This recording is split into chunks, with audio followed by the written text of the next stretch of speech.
Welcome all to this special Roaring Stories author event. I'm Felicity Davey, and it's an absolute pleasure to be your host here tonight.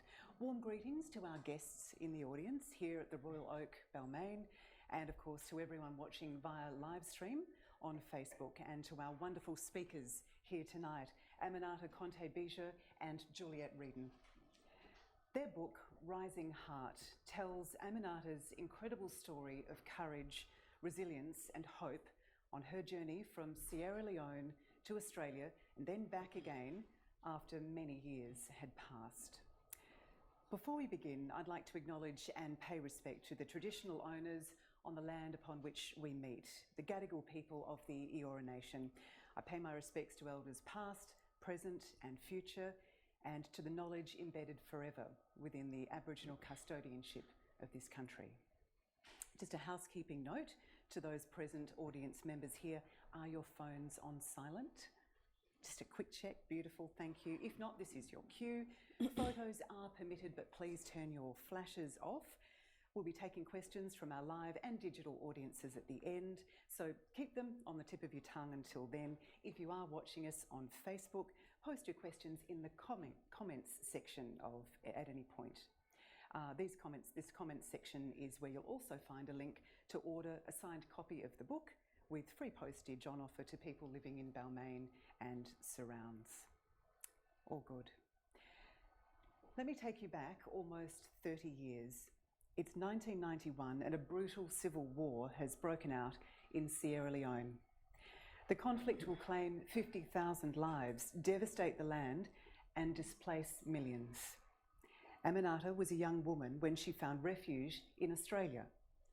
But this was not before she had suffered unimaginable ordeals. Although the welcome was not total, Aminata grew to love her adoptive nation. Here she made a new life for herself and found love. But she never forgot the home that she left behind, nor its people. When she nearly died giving birth to her child, this connection to Sierra Leone became more insistent. The civil war may have ended, but the nation had not healed from its trauma. 1 in 8 mothers in Sierra Leone die during pregnancy, and many newborns die too. So she made it her life's work to help with this healing, to enable a better life for the girls of tomorrow, and to finally tell the truth of the past. Rising Heart tells her story, a book written with Juliet Rieden, the editor-at-large of the Australian Women's Weekly, a journalist of 30 years and the author of several books. It really is such an honour to have both of them here tonight. Welcome, Aminata and Juliet.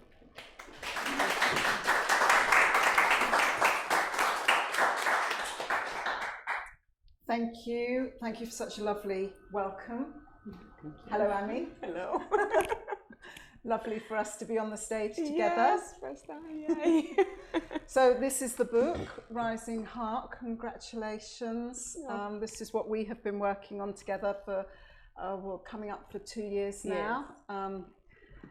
It's been an incredible journey for me, meeting you and hearing your story. We spoke for hours and hours and hours for Aminata to tell me her story. She and I then both went to Sierra Leone together. I tried to follow in the footsteps of Aminata's life as much as I could. We visited Aminata's father's grave, which was a meaningful but quite a sad day. Yes. We visited Aminata's house in Kissi, which still stands, one of the few that still stands after the Civil War, although there are bullets in the walls of all the houses and yes, in the outside of Kissi's, outside of the Yellow House, yes, which was your house. Then we went to London. I met with your mother, yes, and your sisters, and slowly I managed to piece together Aminata's story, and together we wrote this book. Yes. So first of all, Ami, it's been a painful journey. It's been a journey of healing for you, but it's the first time you've really told this story in full detail, isn't it? Yes, absolutely. Why did you want to tell it? Well, I wanted to tell my story because I wanted my story is a story of many women and young girls that went through what I went through. And I wanted to, and coming to Australia and knowing that people did not know what I've gone through, what my country have gone through, and what women who I see here from Sierra Leone have gone through was really sort of hurtful, but really gave me a lot of determination to keep going and to be able to tell the story. But I also wanted to tell my story because for the men that commit this crime, for them to understand what they took from us, and for them to have a glimpse of, even if they're not alive, but for that story to be kept, to keep going, because I feel like the story of the Civil War had disappeared since 1999. Nobody talks about it anymore, especially in the West. So that was one of the reasons that many reasons that I decided to put myself through that and tell my story. So we're going to go through a little bit of that story tonight. Yes. What you're talking about in particular there is the brutal kidnap, yes, which is at the heart of your story. But you're right, it's a story of many, many women, thousands and thousands of women in Sierra Leone who suffered that, and you have become a bit of a voice for them, I feel. Yes, it's important. Yeah. First of all, let's go back to Kissi. Kissi is the suburb of Freetown where Aminata, you were raised. Tell me a little bit about what that was like. It's the most beautiful memory I've ever had, and still continue to keep still in my heart, because I grew up with the most incredible man, my father, and I grew up for not really wanting for more. I didn't have my mother there, but as I said it, sometimes I feel a bit of sadness because I didn't really crave to have my mother, because my dad was the type of father that provides and makes sure that we didn't want for or miss that. And I had my sisters, and even though there was poverty around, I didn't grow up poor. My dad was a businessman, traveled overseas a lot, but we also saw the humanity that he had and the respect that he had especially for the people who have nothing. So he really, when I think of it, I think he deliberately put us in that space where we can experience the life that we had, but also see in the way he shows us how humanity can be so important into instill in our lives. We would have stayed in the rich area where it's in the city. We could afford it 90% times, but he really wanted us to see what you can have all the money in the world, but without being surrounded by people or sharing it, which was something that he said all the time. What is the point of having so much money and not sharing it or not giving? And we saw him give to the fullest. And I said in the book, I thought my dad's job was giving, because that's all he did. And we could sit down, all the children were like, why is he doing that? He will literally give his food at home. We cook, and we have about 10 different people that every single day when the cook have done all the food, and they will distribute those food to the poorest people around us and help people to pay school fees. So those are the things that I was surrounded around. So you feel like you're in this castle, but you're not, because he really made us feel that we are not important than these people. So those are the principles that all these children, especially his daughters, have the legacy that he has left with us. So yeah, it was an amazing house that he built. It's called, we call it the Yellow House in the book. I discovered it's a little bit more mustard than yellow, but it's a big house. It stands out in the street, and you all had a floor to yourselves. You had your own veranda. You had your own little kitchen area. It really was pretty luxurious. And yet, as you say, your father shared it with other people. Your father on Ramadan. Tell us about what he would do on Ramadan. So Ramadan, they will have, he would organize to kill like maybe 10 cows or goats, and they will be cleaned really nicely and put in a bag, and then organize a bag of rice, and people will line up in our street and they will collect their meal so they can go cook, have a meal to, because it's a festival. It's a time when people, what we share is food. I've never remembered me getting a present for my birthday or Christmas. We get presents when he comes from overseas, but not for those occasions. So food it's really the core center of our culture. So he made sure that there was palm oil, like a kilo of palm oil and onions. So in the bag, you have onions and you have, so it will all set up like when you go to places like maybe St. Vincent and so to collect foods. Everything will be set up so when family comes, they collect and go. And so fish. It's everything you would need for everything your you Ramadan need. meal. Yes, it was not just so it was not just a rice, but there will be fish, dry fish, and there will be onions. There will be what you call here Maggi or seasoning. So all that will be in a bag, and people will just come and collect. So we see the line, and we always wonder why. What is he doing? And it takes so much joy in it. Boy, he was also somebody you will not recognize from that crowd because he'll be there doing it. So it was really magical when I think of that, you know. So he was called Pa Conteh. Yes. And he was called Pa Conteh by everyone in the local yes. area.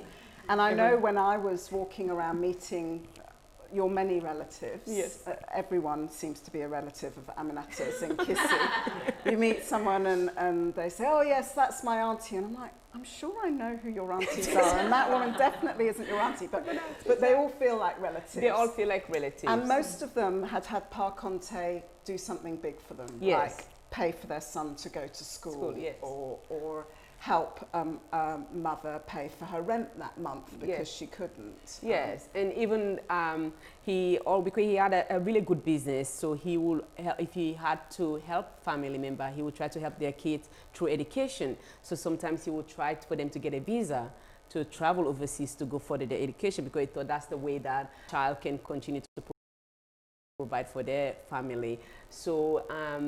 And he always had the saying, what the right hand gives, the left hand should not know. So he doesn't want people to know what he has done. He was not that kind of person.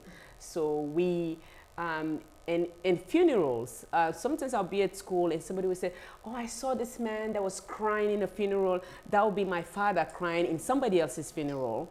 But he cries like a woman. He cries. He has no shame. He has this vulnerability when he cries, and you hear him loud. And he'll be crying at somebody else's funeral, and I have to go like, yeah, that's my father. So it was just a beautiful thing to experience. I've never seen a man cry before growing up. So him doing that, it's so beautiful to have that now, even in my husband that cries about everything. So I'm like, oh, this is normal, even when he's upset with me. So it's such those are the human part that he showed us that the world doesn't want you to expose. So yes. He also, he was pretty much a single dad, which was his choice. Yes. Something that you discovered a little bit more about when we were writing the book. Yes. Your mother left when you were quite young. Yes. You didn't really know what had gone on there, did you? No, absolutely not. And then we found out that actually it was your father's choice, and your mum had got ill and he divorced her. Yes. How did that feel to hear? Because for you as a mother now, we know that your mother suffered a lot of pain by still suffers that pain by giving up her daughter. Did that make you think differently about your father? No. The reason why I wanted also, I remember when before you interviewed my mom, she called me and said, what do you want me to say? And I know my mother, I'm the only child, she would say anything that I wanted her to say. But then I thought to myself, I'm this generation now that we're very vocal, and I wanted to know how she felt, and I wanted to know the true story, because she's never told me the truth. So you can see how she talks about my dad. She's in love with my dad still, but she would never tell me. And same of my dad. My father is a man that would not speak, especially of a woman, badly. So I saw this protection, but I wanted to know the truth. But I saw also every time I'm with my mom, she's so lost, far away. She's never present. So, and I can understand that she was wondering about life, what would life would have been having me. So, and that made me sad also that she needed my permission to tell her story. And that really, so when I read her story, I was so broken for her. I understood, and beautifully, she told the truth, and that was her truth, and I didn't want anything to take it off that, because I felt like that would have released her a little bit. And that was a sad, when I remember when I first saw this, when I went to reading her part of her story, it was Saturday morning, and I could not get off the bed. The first moment I started reading, listening to her voice and telling her story, and she had so much potential. She was so focused about education, and then she had this man that come and really woo her and provide everything, and sort of in a way manipulate the family. And he was in love with her, and she gave in, and then few months after she gave, 2 years or so after she gave birth to me, in the most vulnerable time, her daughter was taken away from her. So I do feel we're very close now, because now we're in this place where we're becoming mother and daughter. Well, she wanted me to be a child still, but then I don't miss that part. It's very complicated, and I feel like it's beautiful complicated, because I don't miss that mother. I don't know anything of motherhood, but I learned being a mother through my father, because he really did that. But I'm so grateful that she has been able to tell that part of her story, and I hear and embrace that, and I wanted her to do that. But asking for permission was very sad for me, and I felt a hurt and a pain. So that was, yeah. So what happened there was, when Aminata and I were in London, I had private time with Elias, because Aminata didn't want to be there. She wanted her mother to be able to tell me everything she felt in order to go in the book, so as her mother could tell the true story. Yeah. And then when Aminata read that, what we had talked about, it was a very emotional time. It was very. I didn't get off the bed for a couple of days. I was really broken for her. A pain and an emotion and a love for my dad still shows so rawly. And African women don't have that privilege to do that in the way we do it now in the West. So I'm really glad that I was able to do that for her, though that she did. I don't feel like she needed my permission, but yeah. But I feel in some ways Pa Conteh was a bit of a feminist, wasn't he? Yes, yes. Tell us a little bit about how so. I really have not thought about it so much, why my father became so much a feminist, like about women, like everything about her daughters were so precious, until I was being interviewed, I think it was Business Chicks, and said, was your father like that? And then I thought for that, I mean, I'm like, oh, he raised 2 girls, his first children were twins, girl. And they were abandoned by the mother. And that could either break you or make you. And he took on that role. He was so, he come from nothing, absolutely nothing. But he made sure he fed them, he'd washed them, he birthed them. Every time people talk about the role of my father with the twins, my twin sisters are 57 years old.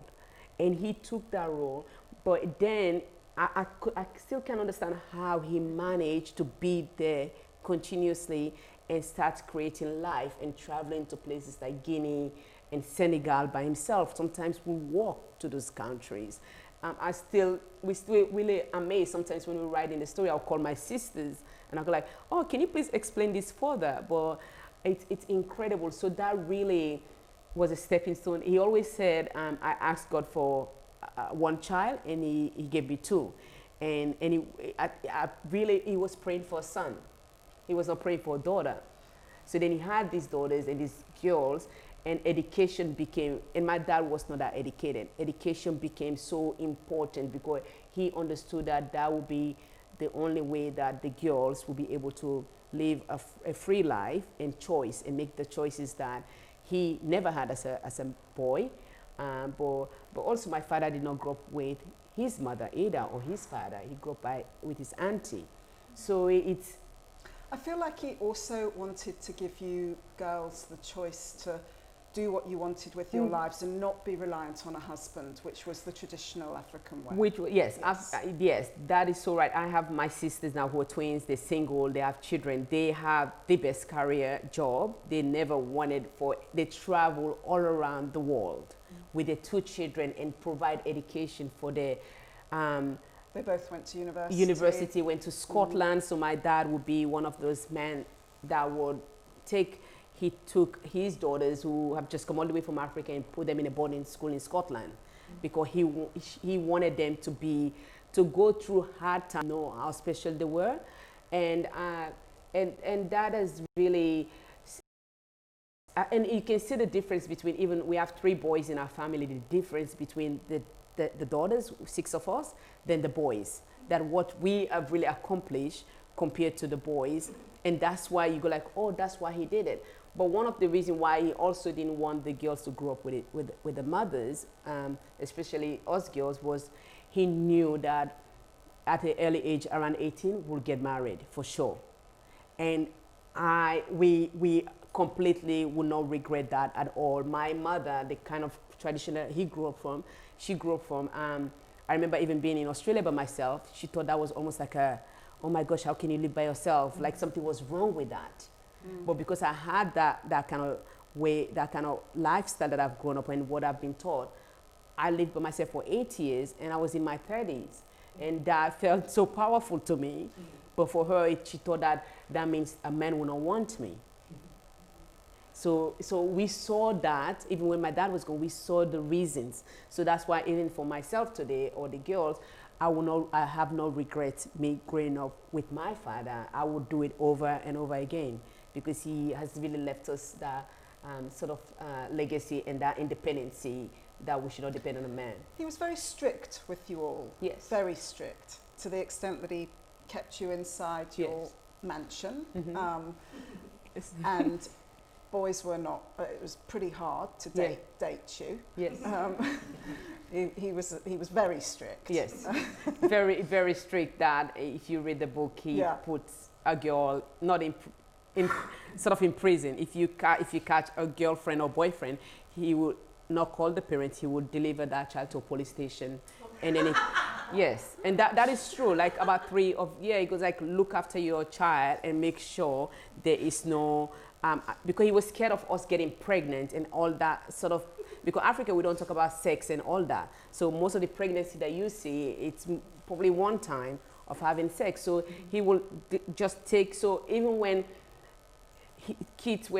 boys were dating or girls were dating us, they would be scared of our father. Nobody comes in our yard. Nobody goes in and out just like that because they know what will happen. And that was a result of one of my brother's first child came from that, because that's what he was scared of. And he would say to the parents, if you find my daughter or your son in your house, you do the same.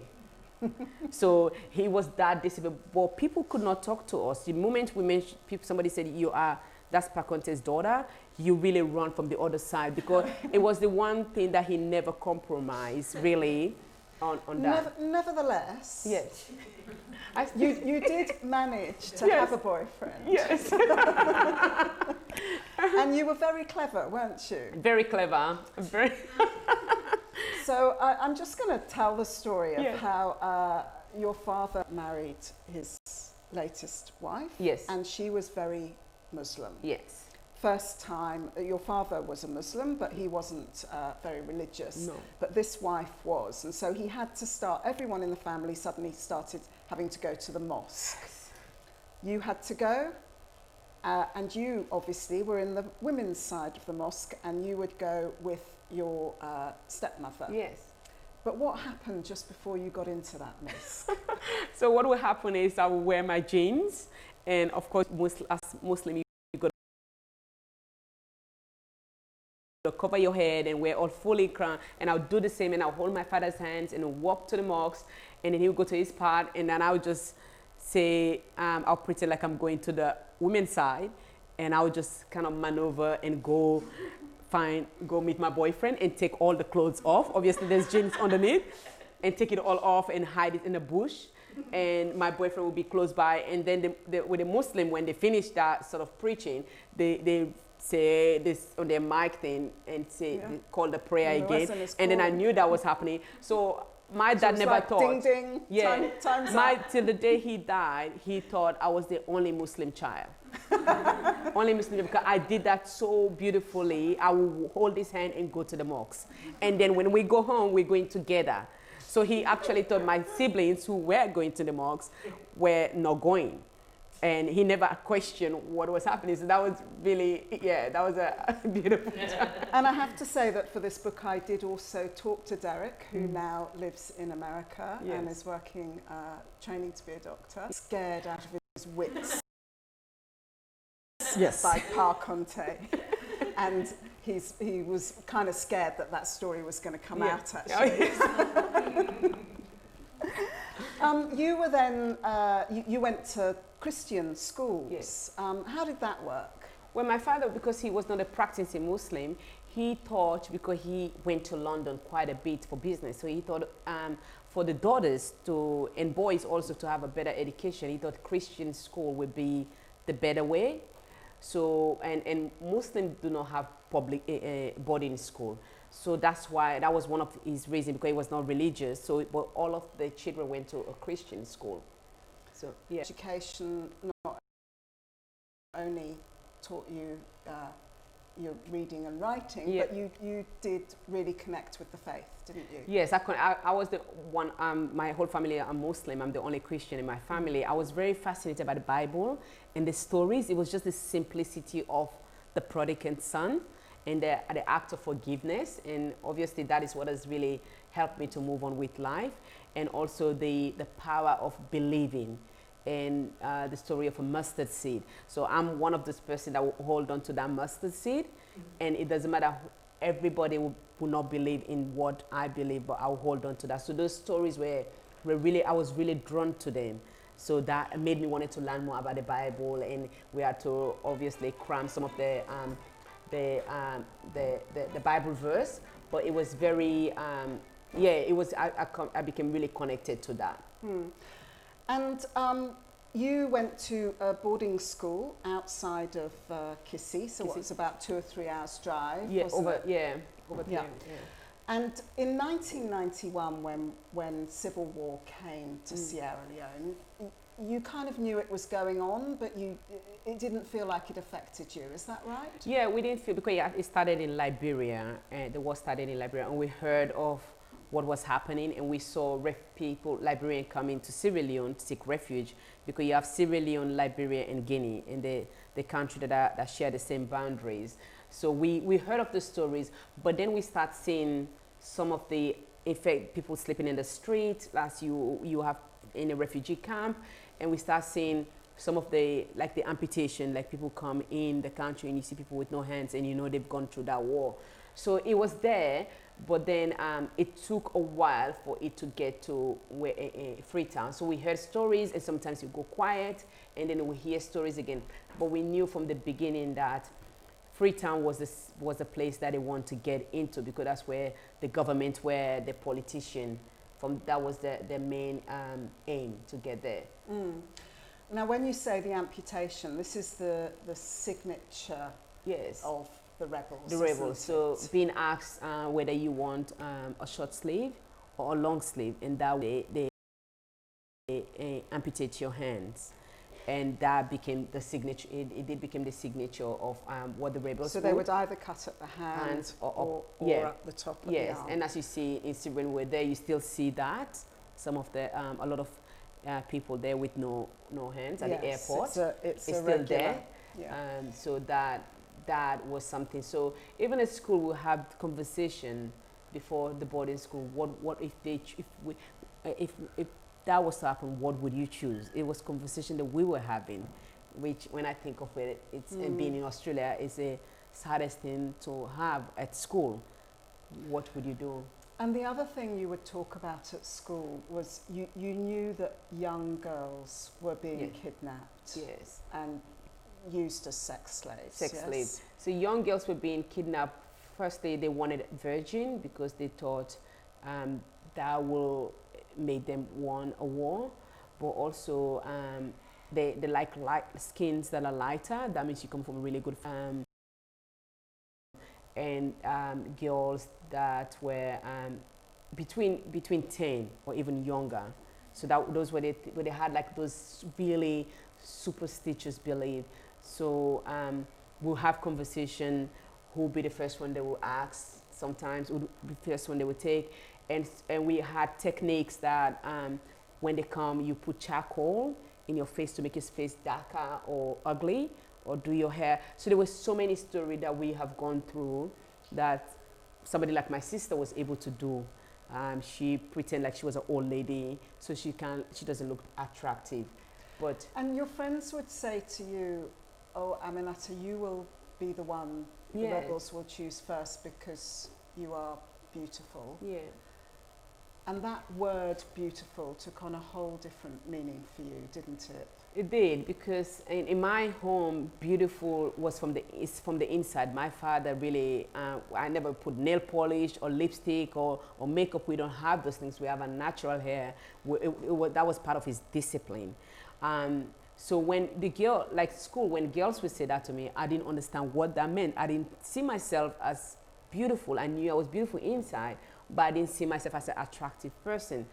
And so when the war happened, when we were pulled outside, and when I was the first one that was taken in the group, that brought a signal straight away. And the word beautiful was really the person the Darami that kidnapped me used the word continuously. So coming to Australia, it was the one word that people said to me, "You're beautiful." But then it would trigger that. So it took a long time. So I was dressing more like a tomboy and not trying to do that. But I love clothes, I love fashion. So I was in between that, pull in and out into what that means. And it took me a long time to really accept that, but also know what my true beauty is. Now, ultimately, your boarding school had to close. The rebels were getting too close. You moved back to Freetown. You went to the local school there. It was a branch, actually, of your boarding school. And then the worst thing happened that could have happened, and the rebels came into Freetown. Yeah. It was a school day. Yes. You were inside your house. Tell me a little bit about that day. It was a school day in January 6th, so it's very known in Sierra Leone, Jan 6. 1999, and we were sleeping for a normal day to go back to school. And around 5 or 4 to 5, we just hear just an echo voice, or as if you just open a room of thousands of people, and then you ask them all to scream. So we heard this scream coming, and when we woke up, we could not see any much because it was all smoke through our window, and we could hear people screaming. But then all of a sudden, because my house window was bulletproof, so we could see people from the outside, but people could not see us from the inside. So the rebels could not see us. So we watched. You literally seen people running around with their skin just coming out. But you almost stuck between not turning your face. It's the most horror. You see horror movies and you turn your face. This was something that you could not really take your face off because you're still bending down to watch it. And I remember my father coming upstairs. We knew already what his decision was going to be, that we were ready to be burned with him. So we were not going to go outside. We were going to stay in this house until what happened, but we were together. That was his aim. And then all of a sudden, people started hitting the gate of our house, and our father asked them to come in. And everybody was coming in. I do not know where people were coming, and I still don't know why would you come to a house that big, that was very visual, that the rebels could see. but all the houses around us have been burned. But you not normally go to a place. If I was the one running, I would not go to that sort of house, because those are the houses rebels want to go to, and it shows that you have money also. So, or it's somebody maybe in politics. So, but people just keep coming, and for all those couple of weeks, nothing was touched in our house. All the house being burned. It was as if this house was not being seen. You thought you had a magic bullet, didn't Magic you? bullet, yes, Yeah. because how can this house not be touched? You see them screaming sometimes, you hear them shooting in front of the gate, at the stairs, but they were not going in. So I still, that is something, some part of my stories I still kind of do not understand, apart from calling it, I say it was guided by angel, because it's almost something that even in a movie, I cannot believe that exists. And then just when it was getting really intense and the government was pushing the rebels back, and then we had this knock. And one knock became like 20 rebels, and all of a sudden they seen the house. All of a sudden there was a house there. It was almost miraculously. And you can see the reaction, almost shocked, that why have we not come here? And then they asked us all to come out of the house. And if not, they will be burned. So everybody just rushed out because we knew what was going to happen. And this was the day on which you were kidnapped. Yep. I actually want to read the passage from the book, because I know you find this a difficult one to talk about. So this is what happened. Aminata was outside in a field next to her house. There were hundreds, possibly 1,000 people in this field. They'd all been gathered together. And there was one man who you later came to know was called Daramy, who was a rebel, who fixed his eyes on Aminata and said, "You come here." Without a word, I let go of my dad's hand and walked towards Daramy. It was like my body told me that this was what I had to do. I was in a trance. I didn't look back because I didn't want to see my dad's face. That would have been too much. We both would have broken down and caused a scene, and I didn't want anything to happen to Papa. All my life he had nurtured and protected me, but for the first time in his life, he was unable to. Instead, I had to protect him by handing myself to the rebels without a fuss. I'd heard stories from friends about girls being raped by the rebels in front of their fathers. In some cases, they'd forced the dad to rape his daughter, and if he refused, they would make the daughter kill him. This was all rushing around my head. I knew if they tried this with Papa, it would literally stop his heart. What surprises me most about that scene to this day is that Papa was totally silent as I dropped his hand and walked towards the rebels. He didn't scream, he didn't cry, he didn't make a sound. I was told afterwards that the neighbours held him back. Walking away from my father is the most painful memory from my kidnapping. What happened after that, Aminata? We got taken away. As I said, I didn't look back at my father, didn't look to have a connection with him. But I think what was I feel like still a good thing was Daramy did not stay. He just took us up the hill. We started walking, and as we were walking towards the hill, we seen being happening. Some people's hands being chopped and somebody's being killed just right in front of you. We end up being in a place where we stayed for that day, and Daramy had kidnapped about three other girls. One was with him but not with him, and it was the other one was Fatimata and Frances, three of us, and we both have known each other but not really friends. We went to the same Methodist school, and we stayed in this room. But we sort of knew what was about to happen, and we stayed in the corner of this room, and it was almost we squeezing ourselves to disappear.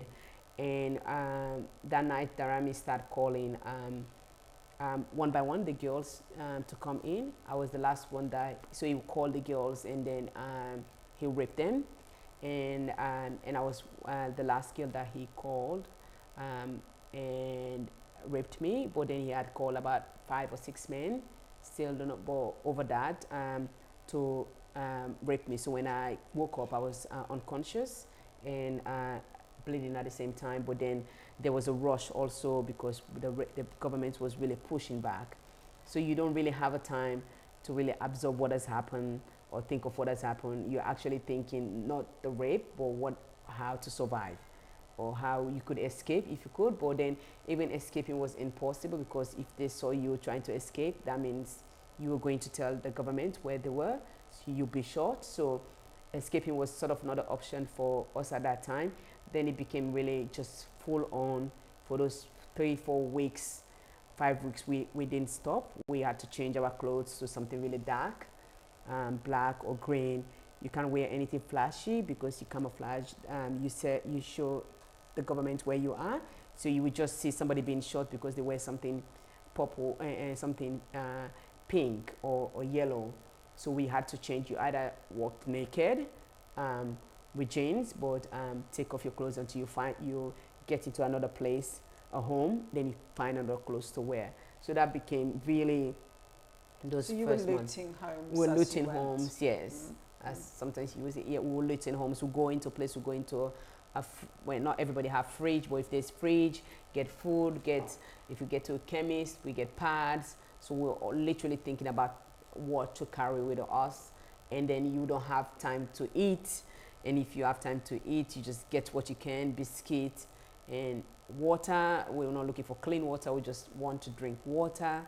And it just became like this chaos, this war zone that was like, we didn't think it was ever going to stop because of the cloud of it, and the government pushing back, but also being careful because we civilian has been put as a human shield also, giving guns. So they will give us gun to people, civilian gun, to act as if they were the rebels. So they will be shot by the government. But then the government pick up on that. So that became really slow.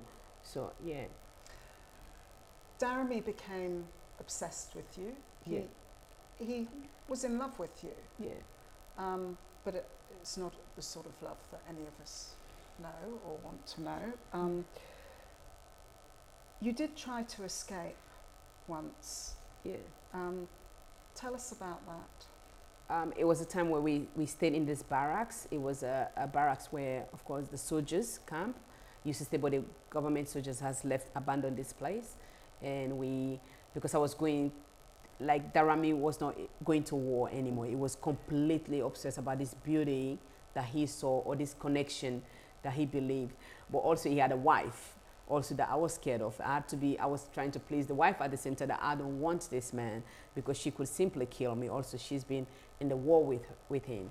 So, so I don't know, there was a scene where I just stood in this barracks and I saw three blocks. I don't know why. Desperation and just saying what can happen. I decided to go to the third block and really ask somebody, a woman, who was kind enough for me to stay there. So for a couple of days, I have disappeared from Daramy, but he was going really mad. And then that's when I came around the other rebel coal boot. But it was just 3 blocks away, but for me it felt like 10 million miles because I was away from him and I was not being touched by him or seen by him or being tied by him or all the things that were happening. But to have that 3 blocks, it felt really like I was safe. But until I could not anymore, because I made a mistake of my friends and my brother knowing that I was alive. So they were calm. So he saw that calmness and recognized that they knew that I was alive. So then I had to come back because my brother was one of that, and he knew that I was close to my brother, that he said he was going to kill my brother. So I had to come out from hiding. So Coleboot was another one of the rebels. He was superior to Daramy, and he was really, really scary man. Yes. You had seen him murder many, many people. Yeah. And here he was in your face Yes. when you were hiding in those barracks. Yeah. And he sort of became your friend for a little while, didn't he? Yes, it's such an incredible scene because you've seen this man commit the most vicious crime and you know of him, but then you came across him, then he was nice, but you could sense his niceness was sincere, and then you don't know how to play with it, but I could take anything than going back to Darami. But his kindness was sincere because he thought his wife was called Aminata, and he really cared for me, and he took me away from Darami, and I became really safe. I felt extremely safe. But I have seen this man killed about 30 people, and he was a man that he was vicious. I don't even know an expression how to describe his viciousness. We just see a girl passing and we just shot them, even when we were resting. So your body can tell you when to trust in a form, because you've seen this evilness, but then I was feeling safe with him, but until he was not safe anymore. And I could tell when that changes also by the first look that he looked at me after a couple of weeks. I could tell that something has changed by the way he looked at me. So that, yeah. So we won't go into the details, but Kolbu suddenly changed from being friend to being filled with a lust, and he too raped you. Yeah. But he was both your abuser, but then he was also your saviour, wasn't he? Yeah. Because he, behind the scenes, had been organising this exchange. The rebels needed supplies, and they needed food, and they needed medicine from the soldiers. Yeah. And the soldiers said, "We will give you that if you release some of the children who you have kidnapped." And you managed to get on that release, didn't you? Even though you weren't a child. I wasn't a child, but that came about my incident that have happened between Kolbut and I the night before. And he feels that he has failed or disappointed, because he was somebody that I started trusting, and all of a sudden he changed and brutally raped me the night before. So when the time comes for the children to be, the following day when the children were supposed to be released, he had handed me back to Darami, and that has caused a big scene.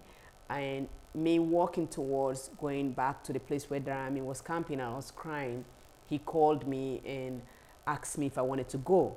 And I remember I nodded my head, but no, I could see that he was going to do it, because there was a shame there that he has broken something. I don't know why. I don't know how much he loved his wife, but there was a glimpse of humanity in that time, that he felt that that's how he could make it up to me, by releasing me to go.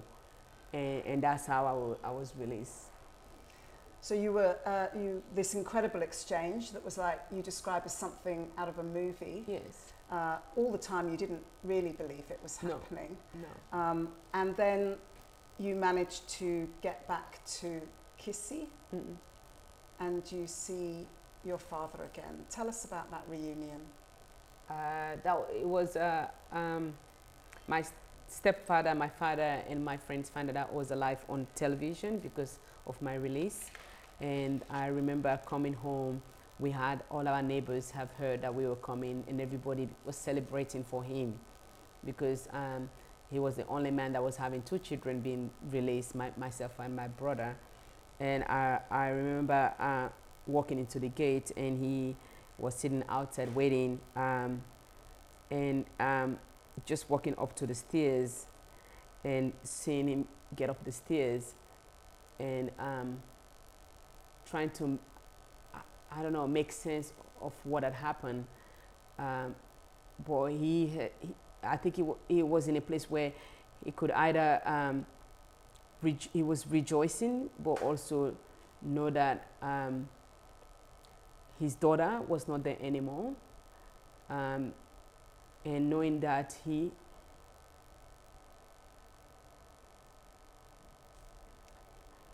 had failed not protecting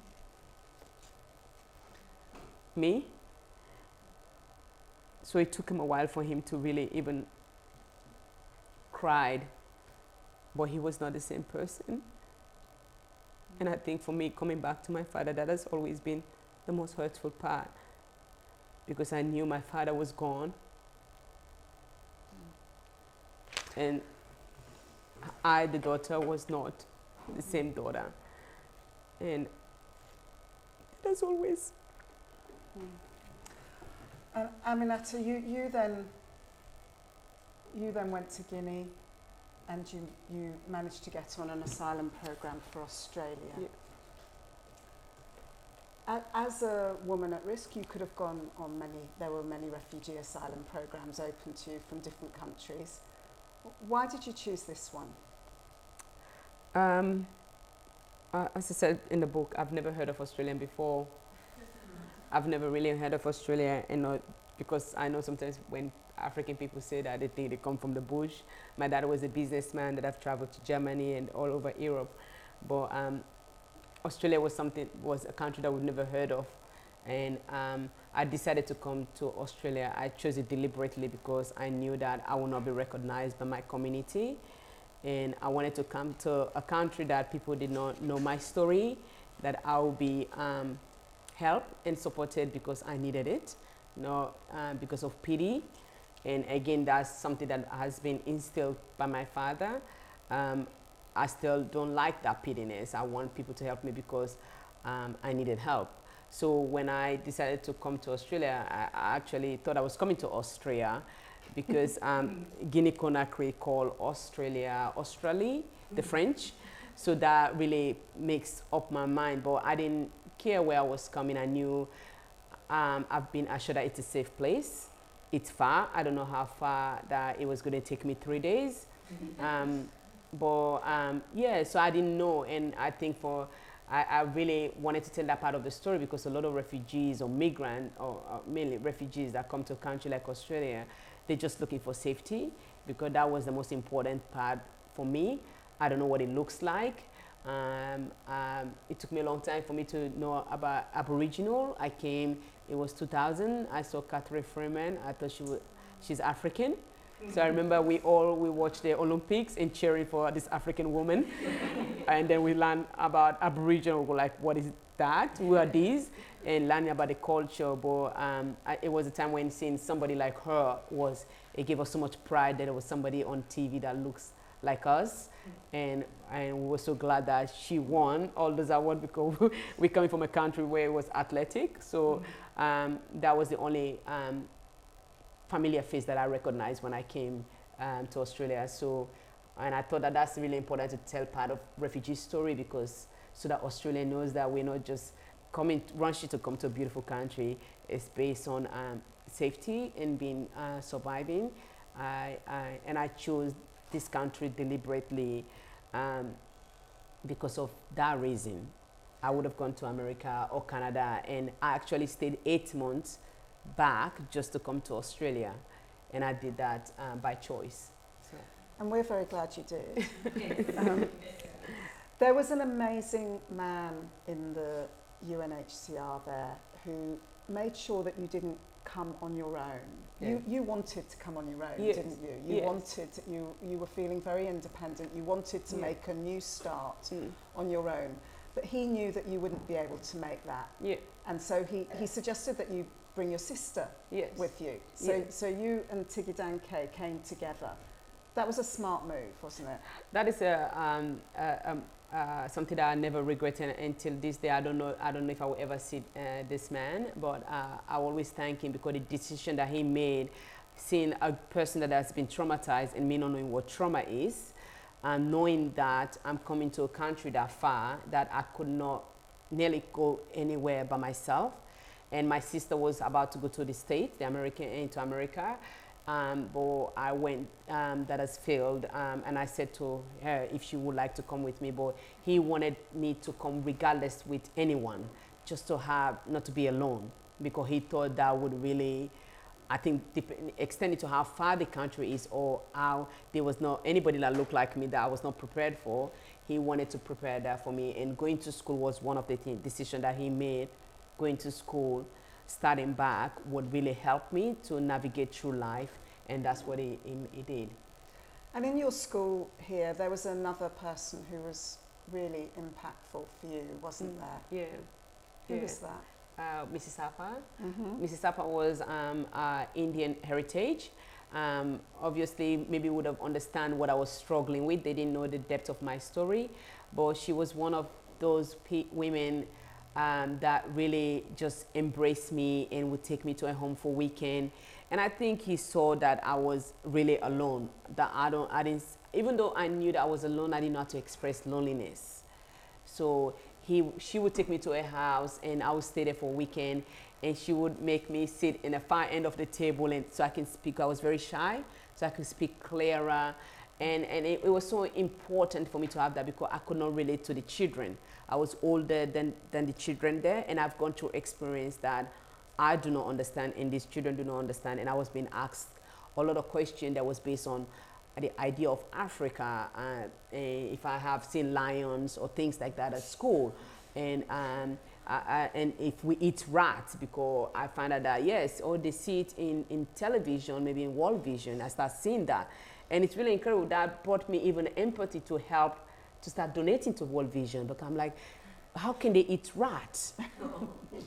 Because that's been seen, and then I made sense. Okay, this is why this question being asked at school, because they're saying that. So in my $270 that I was getting fortnight, I started donating to World Vision, because I didn't want that, but I didn't understand why those questions were being asked. But Mrs. Sapa made me felt home, and I really, she's Indian background. She was very disciplined. So with his children, I was being disciplined, like her children. Her husband was a school teacher also. So that felt really familiar to me from the place that I've come from, having a father like that. So I really liked that discipline, that I was being tamed, like the kids also, because the children were very well behaved. It was quite a difficult time, wasn't it? I mean, I imagine it's difficult for any refugee coming here, let alone with your particular background. Yeah. How long did it take before you felt at home in Australia? Oh, it took a long time. It took over 10 years or more, because coming to a country where I didn't know anything, I did not know anything about race or slavery. My country, slavery started from, but we were not educated about that. And coming to a country where you know that, oh, you look different. I didn't know I was a black person until I came to Australia. So it was extremely, it took a long time, but in those early stage, I was almost happy that the naiveness of not knowing helped me a lot, because a lot of the refugees that came decided to really move around Bankstown and Auburn, while I was in Beverly Hills, but we'll go to school in Otley and go around the Shire area, where it was really, really Australian. So I felt, so those were experiences that I had to learn those experiences through maybe movies or through watching documentary. I remember coming along with meeting, because you got to meet one person that have a story like yours, then you expand to next. So hearing about, I've never heard of Oprah, and here go like, oh, there's something. Then you hear stories of slavery. I knew of Muhammad Ali as a boxer in Sierra Leone, but I didn't know he lost so much. Those stories are not told to us. So those were stories that I started learning from, that this man lose just because he doesn't want to go fight a war. This man lose because they took everything for him because of the skin. So those were things I was like, wow. And then I started learning about the Jewish and thing. I was like, oh, this is a thing. Like there is Jewish war. Like there's war around that. So I thought all back home, that was all we did. So learning about that, I remember going to Leichhardt and watching the boy with his striped pajamas. I was like, oh my gosh, this happened. It was the first movie that I learned that really told me about the war, Hitler. I'm like, who is this man? So I kind of look up to him as a child stealer because of things that he did. And then it became, because I was drawn to movies, it became really familiar, The Burning. Then I remember back home. So I said, oh, but I thought it's only black people that do that. So white people did that. So they're white. So it was not a movie that I was ready for, but I love foreign movies, and I came and I go out by myself a lot. So when I saw that, and I was so really, wow, so there's a world beyond what happened in Sierra Leone. So through movies, I learned a lot of things that have happened around the world, but we don't know that in back home. So it was really, yeah. And slowly, you struggled with the education system, you struggled with a lot of things here, but slowly, you managed to get some work. Yes. You did some modelling. Yes. And you worked as an extra. I was extra, yes. You kind of cornered the market. Yes, I did. I had to learn very quickly, because I remember when I started doing Home and Away extra, and I made a mistake. I go like, I was Home and Away. And then I realized that, oh, I'm not being shown on TV. The scene were happening. And then I'm like, well, I was in that part. Where is me? And then I was like, oh, no, I'm not telling anybody. And because my friends would turn Home and Away and start to, and I was on it a lot. And All Saint, I was on it a lot. And I was like, okay, this is going to just be a job for me, not being seen, but just getting paid. So I was enjoying that a lot. Especially being a patient on All Saints, I would just sleep all through the part, and the producers, they would not wake me up, because I was enjoying the sleeping part of it and really actually sleeping. So I actually made living through that, and like, I don't need to be shown at all, because I am not going to be shown on TV. So I stopped telling my friends. My friends stopped to watch TV, even though I was doing it. I did it a lot, quite in Apin, the studio at Apin. Oh yes, in Epping. In Epping, yeah. Yes. I'll come all the time and do it, and then I will not share it, because, and I learned that, oh, this thing called editing that happens on movies. But getting paid was fine. I was paying my rent. So that was getting to modeling, being promised all going to Paris, and that not happening. Juliet make fun of me with that. But I think that was my way of navigating through life. I'm glad that I did those things, because I know a lot of my community could not have done that. They had to go and really, and that was the independence too my dad taught me, because people from my country, we have to go straight away to work mode and send money to Africa and look after their family. I didn't have that burden. And that was one of the things too my dad didn't want us children to have. So, yeah. I think your dad gave you that wonderful sense of confidence, didn't he? Even though you had no reason really to feel confident because of how people were treating you. Yes. You were just like, oh yeah, rolling All Saints, I'll go for it. I'll go for it. Like, yes. And I think he did that really beautifully, because he made us, there's this beautiful saying that I belong nowhere and I belong everywhere. And for me, when I entered the room, I know that that's me entering the room. So he really instilled that in us without saying it. So that was my dad. I always said, I've never really had my dad say, I love you. But we, till this day, we take our last breath, expressing, knowing how much he loved us. He showed us. He didn't tell us, he showed us. And while if you don't tell your kids you love them, they go depressed. Or they think, oh, the parent don't love them. We had like a different way of showing love. He provided, he was there. And for him, that's him telling us that he loved us. So so till this day, it's really hard for my confidence to be crushed in any form, because I know who I am. And that is so priceless. And I see people struggle with that. And I walk in the room, I feel like the richest person on the wall, and I will not have nothing in my account. I honestly feel that he made us feel that money, even though we grew up with money, I've never had an exchange with money with my father, because he wanted us to know that without money, you have to trust that you can be the happiest. And it's good to work for it, but when you don't have it, you can be the happiest person. So today, I do live like that every single day. So I'm really grateful. And on February the 3rd, 2007, I know you don't remember the date, but your husband certainly does. You met a man called Antoine, French, kind of backpacking here at the time. Yes. You were at the Opera Bar. Yes. Tell us what happened. It's one of those days where I'm not the kind of person that sit on pity of sit on sadness. So it was my ex-boyfriend's birthday, and I just felt like I'm not going to sit there by myself.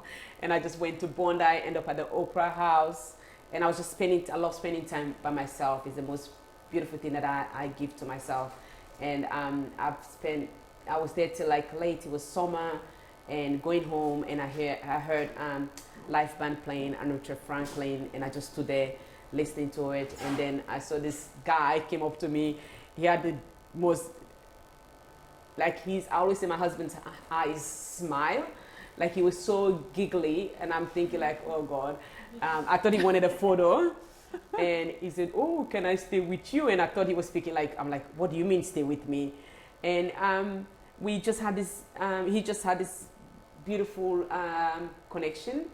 And for me, it was more friendship, and we ended up talking for 3 hours without him speaking any English. Just sign language. And your French is pretty poor as well. My French is pretty poor. I understood because when I lived in Guinea-Conakry before I came to Australia. Guinea-Conakry is a French colonizer, and my mom speaks French. But I deliberately did not want to speak French. I refused. My mom did everything in the book. I said no. So when he was talking to me, I could understood what he was saying. So through those language and just understanding what he was saying, and he was really just determined not to go anywhere. So I just stayed, and it just, you meet somebody in that way and they make you laugh. We spent 3 hours together, and my French was horrible, and we started really making tune of music and playing along to music tune, and we guessed music, and we and it became such a I remember walking with him to the train station in Sakilaki, and then he just hugged me, and I just stayed like this. I'm like, it was strange for somebody to just give you a hug like that. And we just started seeing each other as friends. Not when you meet Antoine. Yeah, no, yeah. I can tell you, Antoine's just a hugger. It's a hugger, even with COVID. Yeah. But yeah, we became friends and dated, and then went back to France and did not see each other for almost 5 years. Yeah. But Antoine left something when he left. He had to leave because his visa was running out. Yes. You were kind of ready to kick him out of your house, as I remember. Yes. You were like, I actually want a bit of my own space for a while. Yeah. And he left a love letter for you. Yes. He stayed with me for a couple of weeks, and he has written this letter telling me it's 28 or 24 days. I still don't remember the date. It's on the book. It's in the book. How much what he feels, and he put it in the drawer where I put my passport. But I've never really, I don't go to this place in my side drawer to travel. Only I would get my passport, and I didn't see the letter for 4.5 years when he contacted me back. So only when he contacted me back, because when he went to France, he started calling me. He was really calling me for me to react. But I was like, oh yeah, it's good that you're back home. So I was not reacting any calls for those couple of months. So he was waiting for a reaction, but I've not seen the letter. So then he just kind of slightly back off. Then he would communicate after every few months. And just when he contacted me back, again this time after 4.5 years, want to see me, then I was looking for my passport while I was on the phone with him. So then I opened this paper because it was sort of like it's sort of like those A4 paper that has coloring at the back. So I opened it and I recognized straight away an African map and a flower, and because they're French, of course, running riding. So knowing from a Francophone, I picked up on it and I said, oh, did you leave a letter for me? He's like, yeah. And I just hung up because I could not really, I just hung up, and then I read the letter. I'm like, oh, this is why he was calling me. This is why sometimes he would check up on me to see how I felt. But I did know it was there. And I always say to myself, because he was planning to come visit me. If he would have come, I would never have believed that letter was there. And then this person professing what he felt. And I'm glad that I didn't see it, because I didn't feel the same way. Then I didn't feel the same way then. So I feel like it's a good thing that I didn't. But I think out of pity I would have reacted, because it was romantic. Yeah, so that became. So when I talked to Antoine about this situation, yeah, he told me he was utterly smitten. Yes. And he felt he was getting the brush off. Yeah. And he started calling every week, and then it went to every month. And then he realised he didn't have a chance. Yeah. But what he did do was he took back home one of your modelling pictures, yeah. and showed it to his dad. And I believe his dad said he had it as a picture on his wall. Yes. And he also had another one in his wallet. Yes. And he carried it everywhere. Yes. And then Antoine moved to Reunion Island for a while, and he called you from there and said, let's get together. Yeah. And that's when it all happened. That's when it all happened, and it was babies and 2 babies, married. It was the time that I was ready. So when he called me, obviously he has felt the way he's felt and not gone away. And his friend told him, because he has always come from a divorced family, so he has said to his family he will never get married. And his dad has actually said that to him, that don't ever get married, because of how hurt he was. But I think his dad, when Antoine went and he had a small photo but framed into big, it's still at his home in Brittany. And when we got back together, the dad just go like, oh yeah, they were not surprised that he just moved. But when we start talking, like 2 weeks later, he was here. He's just really those movie without people react, like spontaneous, romantic. We start talking in 2 weeks, he was here. And then we knew straight away we wanted to do everything, and we just did life without really any thinking. He had a really good life in Reunion, working, and he dropped everything. Not me asking at all, but that's how much he wanted to be with me. And I feel like at that time I was doing a book, a show, but I was getting involved with things that my story was being exposed. And I always feel like that is such a perfect time that I feel like God knew that I needed that person, because I've always said I would never marry to a man, especially an African man, because they would not want me to tell my story. And with somebody like him, he's always in that side crying with pride. And even when I talked about rape, I don't even notice that he's in the room. And that was something that I never even used to say the word rape.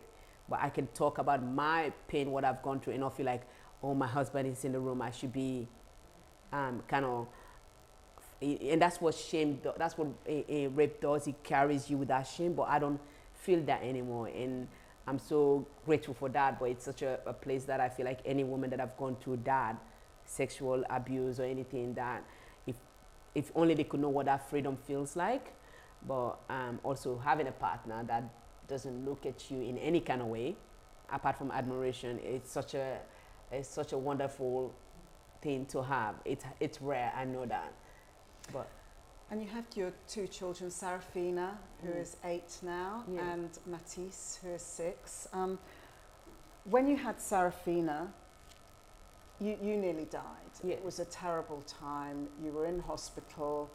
Sarafina was stuck not coming out. Yeah. In the end, they had to yank her out and broke her shoulder in the process. Yeah. But you had a sort of epiphany in that moment, didn't you? Yes. What was that? Well, it was a time where you see a place where you, in a place like Australia, where you have 7 doctors trying to make sure that I was alive and Sarafina was alive. And because the birth was so traumatic, we had doctors coming for 4 days checking up on me, doing a case study. So I realized that something really, really have gone badly. And then when I came home, I started really looking into this word, maternal mortality. What is that? And I started learning about my country and seeing the horror, because there's so much horror video on YouTube you can see of this thing that it's not a disease. It's the part of bringing life into the world, you know? And my brain and my body, my spirit could not really understand why, if I was in Sierra Leone, my daughter, guarantee she would have died and I would have died. But I'm in a place like Australia, then I had 7 doctors being in the room to make sure that I survived. And in Sierra Leone, there's only 6 obstetricians in the country, in 7 million people. And for myself, I really just had a spark in me that I wanted to do something. And the first thing that I said was, I want to build a hospital. which was scary for people, but it's something that I knew now that it was silly to say. But again, the idea of not knowing really what is true and what is not, I find beauty in that. And really come up with, meet some friends because of my work with UNHCR and professors at UNSW, and start really having conversation as to why should a mother and a baby die just because they are in a country like Sierra Leone. I mean, I've been in a war zone. I know for sure war is going to continue for a lifetime. But this was something that I could not really accept, that a woman is going to die just because of poverty, due to poverty. When we have so much in the West, there's so much richness, you know, why should we as women also allow that to happen? I mean, I've seen cases where disease is about men. You see the men rise up and fight. And for myself, I just thought that telling this story to every single person, student, men, women, because one thing that I know for sure, everybody comes out of a woman. So there was no target group for me at all. Whether you're gonna have children or not, you are alive because a woman birthed you. Simply that. And I believe that that's something that we should all, men, be on the table and have that conversation and not allow it to happen. It's preventable. It's fistula that causes to rip a woman's dignity away.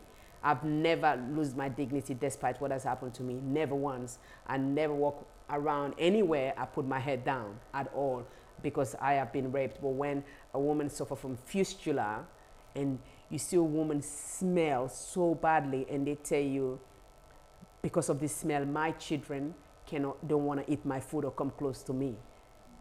Like, this is just because a woman cannot go to a hospital and give birth safely. It's preventable. It can be cured. These women, fistula can be cured.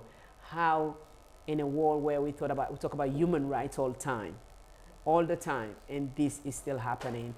That is so, I mean, you set up the Aminata Maternal Foundation. It took a long time to set up. It was not an easy task. No. And your aim was to save the lives of mothers and babies, the poorest of the poor mothers and babies in Sierra Leone, by giving them free maternal health care. Yes. How did you manage to do that? Oh, oh, that's. I still till this day I wake up every day, even though I think about what I do, and so grateful and humbled to be able to do it alone. I feel really, really humbled that I've chosen to be in this place. I was chosen to be in this place without any qualification. I still do not know. Ignorance can be a really blessed. I do not know where I was heading. If I knew what the challenges and the confrontation and the out there who are you, I would not have done it. I really would not have done it because, but I just thought, well, I want to help. I want mothers and babies. What is wrong with that? So that making my statement to be bold when I started a foundation. I did not know how to set up an organization. I do not know anything about board members. So I had to go from scratch, but I'm dyslexic. So the way I learn from people.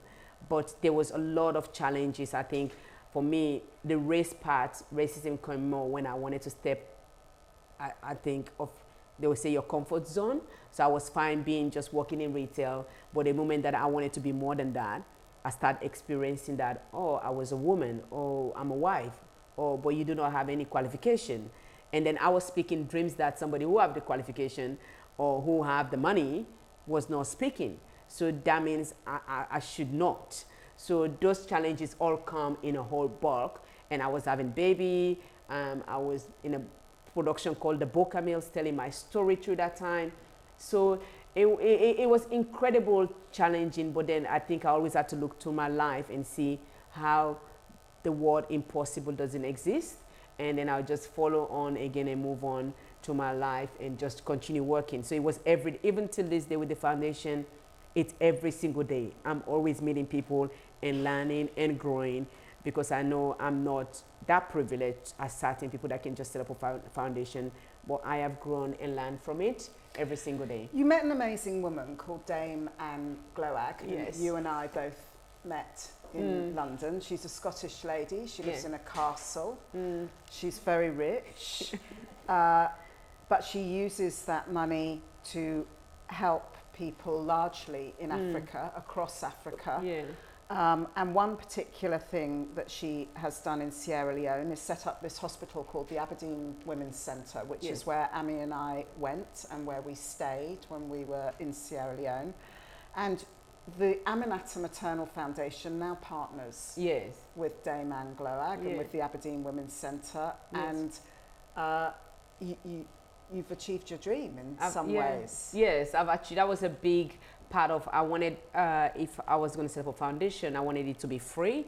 I wanted it to be the women of their country really, or the people of that country really doing their job, not a Western person go as that savior that has always happened. I wanted that. And so when I came across Anne Globe, she just ticked all that box. The only box that I didn't tick was having no money. and the thing that really was so, I called her my Mother Teresa, honestly, to God. This woman, everybody should know this woman.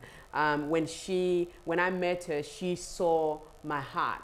And that was a big experience for me, because in Australia, I was daily proving to people, this is happening, this is happening. When I met her, and she didn't know anything of my story at all, but she felt my heart. She knew what I wanted to do. She knew I wanted to help my people. And she just said, it does not matter. We can go into partnership. And I said to her, without having no money, I said, I don't want to be a fundraiser. And she goes, that's fine. And that was so refreshing to know somebody who have all that money would have said, well, you need me, but said, I need you because your people need you. So that was life-changing. But every service that we do in this hospital is completely free. The standard is a Scottish and British standard of service. We're the second busiest maternal hospital in Sierra Leone. We have a land now that the government is giving to us that we want to expand for children's ward, because it is really, we've run out of capacity. But I tell you, when you are in the middle of that place, you see just miracle happening. It's not just childbirth. We do fistula. We're the only hospital that does the fistula operation.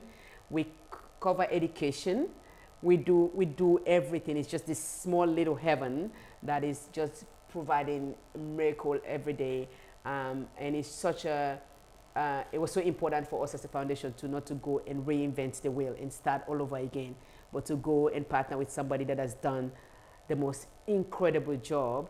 And it's hard to do it in Africa because of poverty, the desperation that people will go, where here it's called corruption, as if corruption doesn't happen here, but it's the desperation of poverty that people do things. But she makes sure that, like, idea of corruption does not happen. He provides food. The only hospital that you go, the patients are fed every single day. So I am living my dream, but I'm always pinching myself, and I do not take it for granted, because it is it's a lot of work need to be done. Sierra Leone have the highest infant mortality maternal death in the world, where 1 in 8 women die through childbirth, and there's a lot of work need to be done. But just the small things that we've achieved in these 5 years has truly blown my mind, because I thought one woman, and we have safely delivered over 15 to 20,000 mothers and babies. And it's just every single day, there's not a day that I go by not thinking about this. It fills me up. So yes. And how can other people help? Well, the way people can help, we have, as you read the book, firstly I've give my royalty, a percentage of my royalty, because for work like this to be done, and to be done in the way that we are providing service, we need funds. We need the thing about places like Sierra Leone, the small amount, it can do something so hugely. Like for example, a midwife salary for a year is $2,000. That is a midwife salary that delivers how many mothers and baby. For a child to see for 5 children to see a PG is $35. So you see those small figures, but the life changing that they do in country like Sierra Leone is really something that I believe that everybody should be part of. So really, at this time of the foundation, because the way we've partnered, it's really funds that the foundation need to do the job better and to expand the hospital because we run out of capacity. And now and the next project is this this land that the government is giving us, that we have to raise about 1.5 million to fully run it, and for children to be able to go, because where the children are going at this moment, they're packed like sardines, and they need to be space for that. So yes, and I felt when I was with you there, I could feel Pa Conteh was there too with you. Yeah, you were carrying on his legacy. absolutely. You are educating girls in that in the hostel that you have set up there for some of the most vulnerable girls who come in who are pregnant when they're very young and don't know how to get on with their lives. And you're giving back. I'm giving back. Yeah. Yeah, that's what life is about, isn't it? It's always the giving back that makes humanity more precious and makes us to really go on giving. When I went to Sierra Leone, when I started doing this, I'm one of those persons that don't have any expectation. I just feel like we should just give. One thing that I was not really conscious was going to happen was the way the girls of Sierra Leone looked up to me, in a way that because she did it, I can do it too. And we saw that at the Dream Team Girls, one of our projects that we have, the hostel girls, that we take them from the most vulnerable who have lived in the slum, and we sort of boarding them like a boarding house for 6 months and give them training. And we see the difference between these girls from the hospital, the dream that are 12 to 18 years old, that will not even look you in the eyes. They are so lost. Most of them do not know how they get pregnant because they probably have sex one time. They do not know that their baby are coming out of their vagina. They're having breasts coming out for the first time ever because they're so young. And then we drove 15 minutes after from the hospital, and we see these girls who were there in that position 6 months ago that have been transformed. It's the most, I mean, people think that I grab every opportunity and I've really evolved. I've never seen anything in my life that like somebody so hungry to really capture life, enjoy. The way these girls speak, I want to be a doctor, but they're really confident. They're not just saying it to fool you. They're so confident, you know you've planted a little bit of seed in their lives to go out there, that they will never be the same again. And that, to know that I was part of that. This is not me doing it. This is me being part of it, because it's all Australian community that have come together to help this happen. I was not really ready for that emotion or to accept that gift. That is what they've given me. It was, and I really pray every single day and really hope every single day Australian can travel to Sierra Leone or to even understand what that is doing to, because these are going to be leaders. They're the ones that are going to change the world because of that, and it's pure blessing, honestly. Yeah. Congratulations, Aminata. Thank you. We all applaud you having the guts to tell your story. Thank you.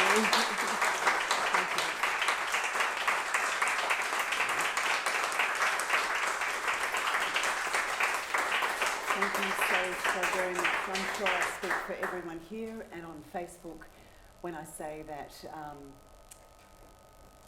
it was an absolute heartfelt privilege to hear your story, to laugh and cry with you, and I feel so proud and so happy that you chose this place to be home. May you always carry your head high, because you have so much dignity, and may this place always feel like home and make you feel safe. Thank you and so thank much. you for the legacy that you are sharing Thank you. with the world. Thanks Incredible. for having me. I'm sure you'll join me in thanking these two amazing women for sharing this beautiful discussion. We're now going to be taking some questions from the audience. Please keep them short, and if you would be so good as to make them a question, I'd love to hear your voice go up at the end. So, are there some questions in the audience here for Aminata, for Juliet?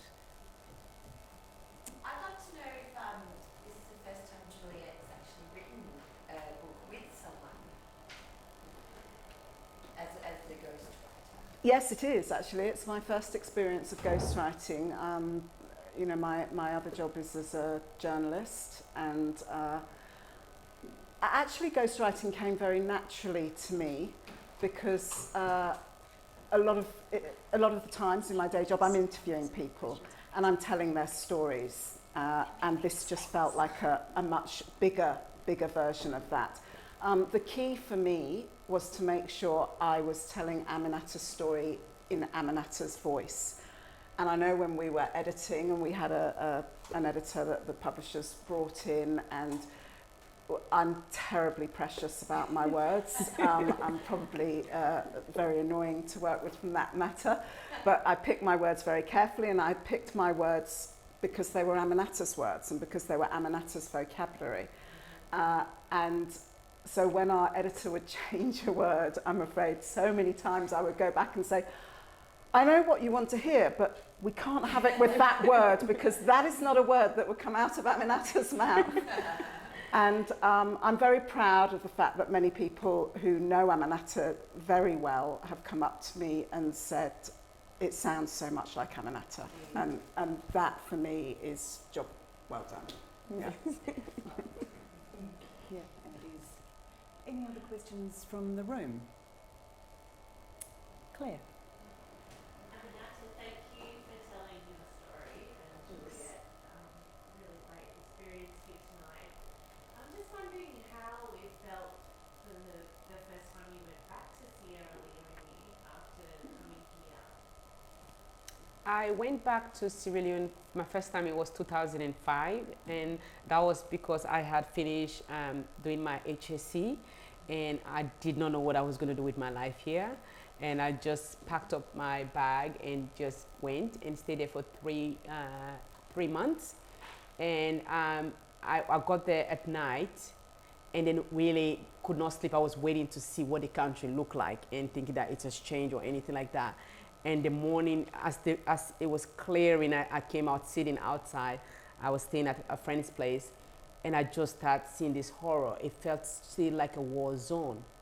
I felt really, I was not scared, but then I felt like I was still, because I could see all the houses all gone, and I see kids going to school with no shoes or carrying things in their head.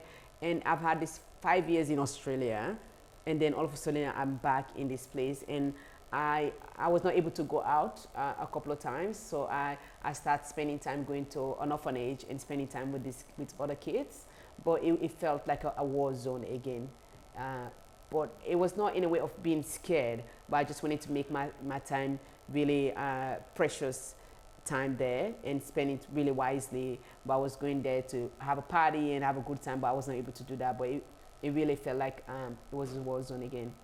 And I have to say that I was amazed that your immediate reaction to going back to your country, being traumatized, very traumatized by what you saw, because you felt that you perhaps were back in an unsafe place.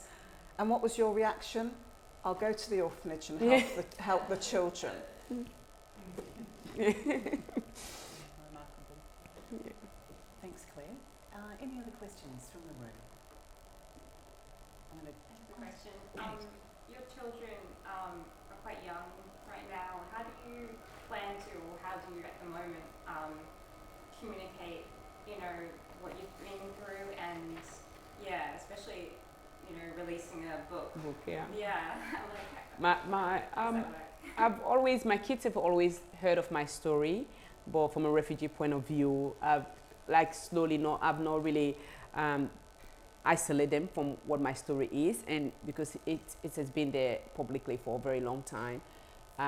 But with the book coming out, I knew that I had to tell my daughter. Juliet and I spoke about that. I knew that I had to tell her, and I did just before the book was released, because I figured that parents at the school were buying the book, and it was during COVID time, so every time I bump into a parent or a principal, they were like, I saw your book. So I knew it was the time. So I did tell my daughter, not what happened to me, but that I was kidnapped, which was one of the most painful things that I had to go through, and I lost my voice in that instant, because when I told her, I saw her face, my dad's face, right there, because she thought I was being taken away from her there, that moment. and so all of a sudden she looked so much like my father, and she was in horror.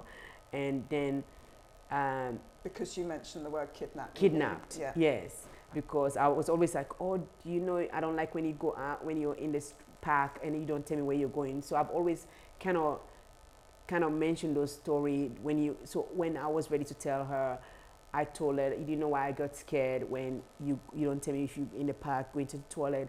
That's because, he said, yeah, because you don't want somebody to take me. I said, yes, because I was taken away from my dad's hands, and she just had this horror, this face, and she was really bitterly crying.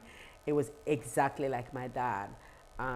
It was really hard for me to experience, but then what happened, and that's the thing, the experience with trauma, because she started making sense of, well, you go to Africa, you help mothers and babies. So there was a foundation that has been planted that was not intent at all. It was not my intent, like what I'm doing.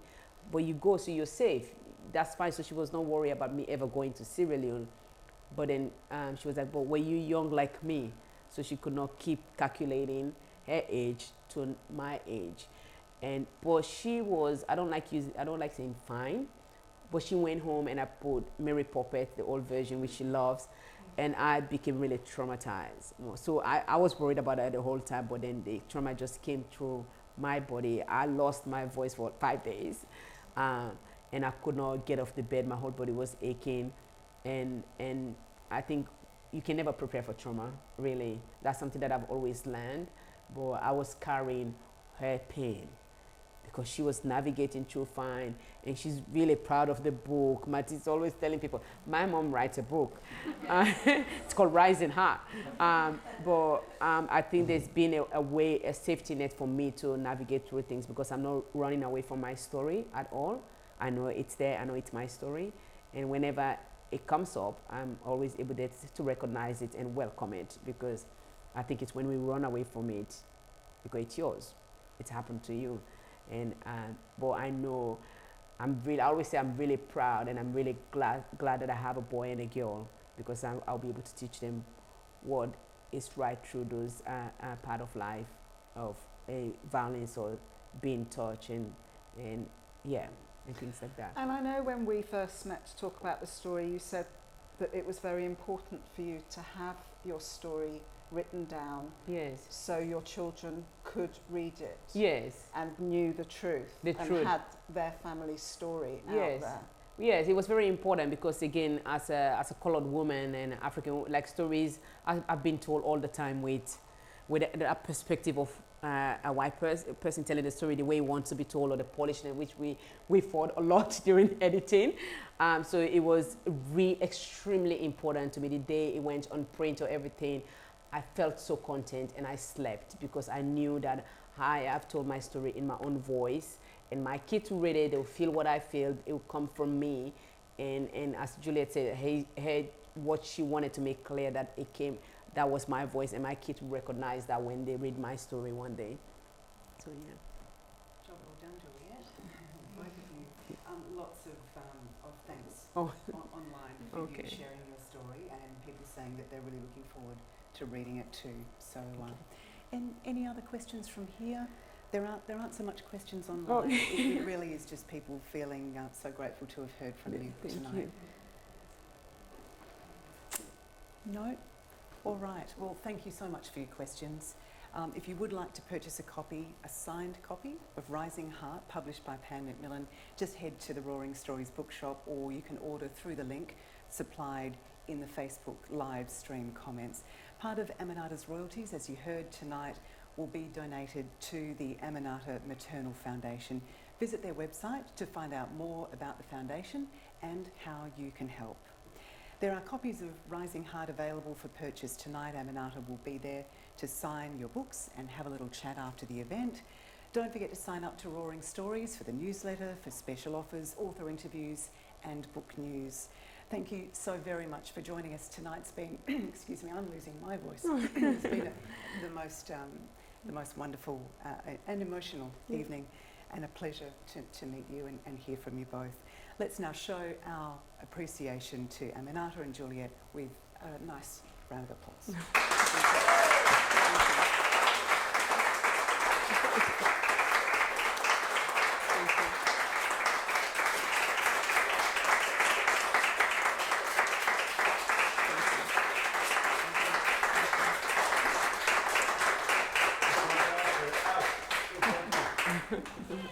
Thank you. Thank you so much. You did incredibly well. Thank you. Gosh, I felt for you.